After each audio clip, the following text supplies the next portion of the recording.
First of all, I want to say thank you so much for this question. I definitely recognize that me being a white female is going to have different struggles or challenges than someone who's BIPOC, than someone who's trans, than someone who has another identity upon which they might be discriminated against. But I think I have a few tips for you. I love living in downtown Chicago, but boy, does it make it annoying to record. So I do want to put the disclaimer out there that I'm obviously a white female. I can't directly speak to any type of racism or transphobia or other type of ism that I haven't faced. I, of course, faced the intersection of being physically disabled, mentally disabled, and also a woman.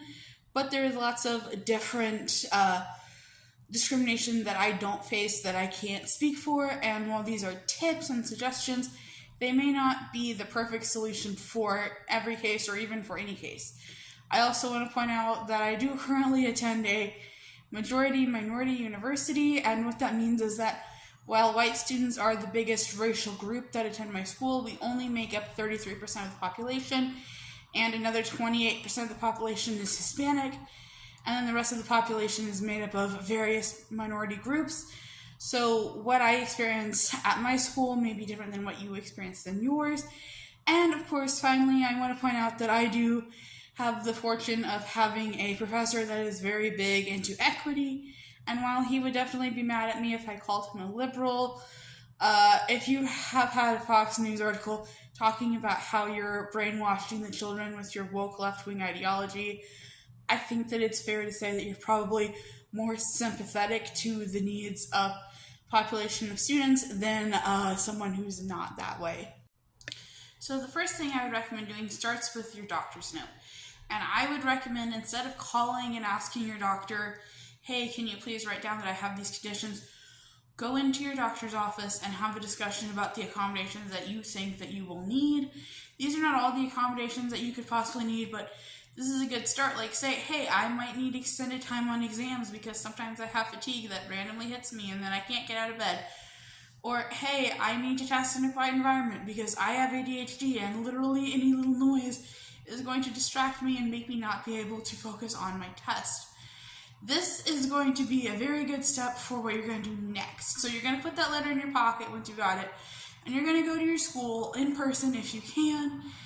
Hopefully you can. So this might not happen for the first until you move in, but you're going to go to your school and you're going to try to find someone that you can identify with, someone that makes you feel safe. This could be someone in the disability services office. This could be someone in student life, in residence life. It could theoretically be your RA. It could be a student worker at the library, someone that you feel comfortable with. And you're going to say, hey, I have a disability. I think I need accommodations, but I'm nervous about talking to disability services. And hopefully with any luck, that person will be able to set you up and be like, I got you. I know so-and-so and they're in the office. And hopefully this person will help you feel more comfortable setting up a meeting with your disability services coordinator. Next, what you're going to do is have that meeting with disability services coordinator. Be open to anything that they tell you, anything that they suggest might be helpful for you, any accommodations that you hadn't considered before, because remember, you can always decline accommodations that you have but don't need, but you can't ask for accommodations that you need but don't have.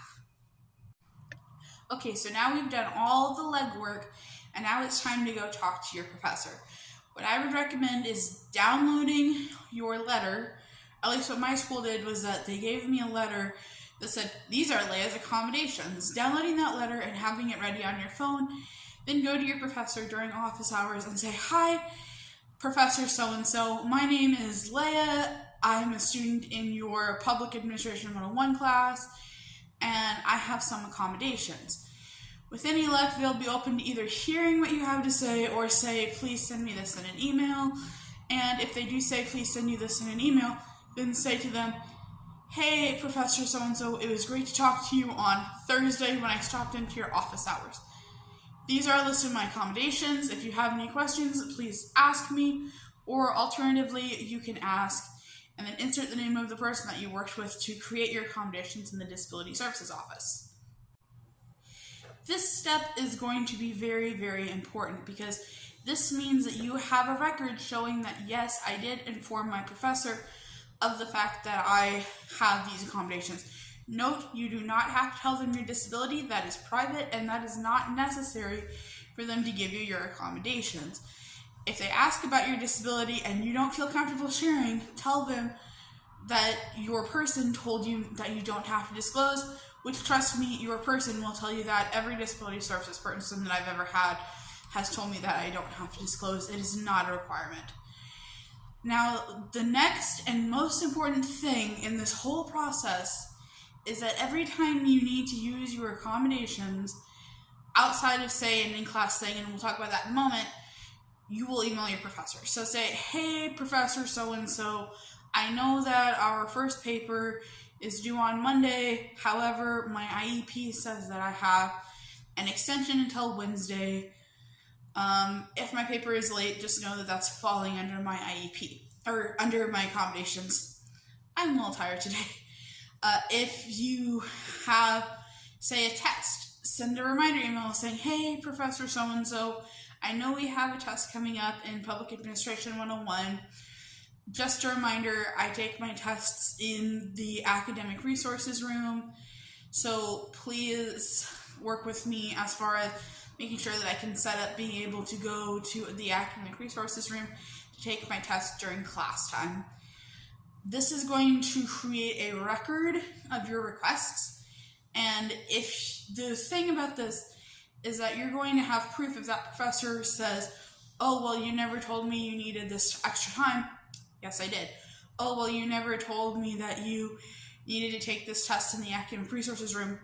Yes, you did. So if your professor tries to treat you poorly or not follow your accommodations, you have that record that you requested those accommodations, and now it's on the professor to show that they either did meet those accommodations or to show why it was an unreasonable request that they meet those accommodations. And the final and most important thing of this whole deal is that we're going to go back to either our disability services person that we worked with to get our IEP letter written, or we're going to work with our SAFE person that we identified right when we got on campus, and you're going to keep in contact with them and say, hey, if something goes wrong, you're going to say, hey, Stefan, I'm having a really hard time because Professor so-and-so won't let me use my fidget toy in class even though it's on my accommodations. Hopefully what that'll do is communicate to whoever it is that you're having a difficult time, and you can set up a meeting with your disability services coordinator who can then advocate for you and explain to the professor that it doesn't matter whatever their reasoning or excuse, because let's be real, a lot of times it's an excuse, for why they can't let you have your accommodation. That doesn't matter. This is a document that says you are allowed to have this special accommodation because you have a disability, and that's just how it is. And again, make sure that you're getting as much of this as you can in writing, because it's very important. And of course, if anything goes wrong in this chain, always remember that you can move things to higher levels. You know, when I was an undergrad and my car got towed from the handicap parking spot, I went immediately to someone in the administration who knew that I had a disability. And that is something that you can do. That is an option that you have. You know, if your disability services coordinator isn't sticking up for you, you can go talk to the administrative assistant for the dean of students or for whoever is in charge of the disability office. Or alternatively, if your professor is giving you a lot of hard time and you feel comfortable with it, you can talk to whoever is in charge of your department. I recommend making friends with the administrative assistants, which is something that I did when I was an undergrad, because then you have someone who understands that you're just trying to do your best and that it's really unfair the way these professors are having these expectations or not doing what they're supposed to be doing. Okay, so I didn't expect for this to be literally a 10-minute video, but here we are. Note that these are just general things that I think should help to stave off against racist professors or professors that have any type of ism against you. Know that I can only speak for me, what works for me, and what's supposed to work for everybody. I can't speak for things that necessarily do, but I really hope that this helps you in your situation.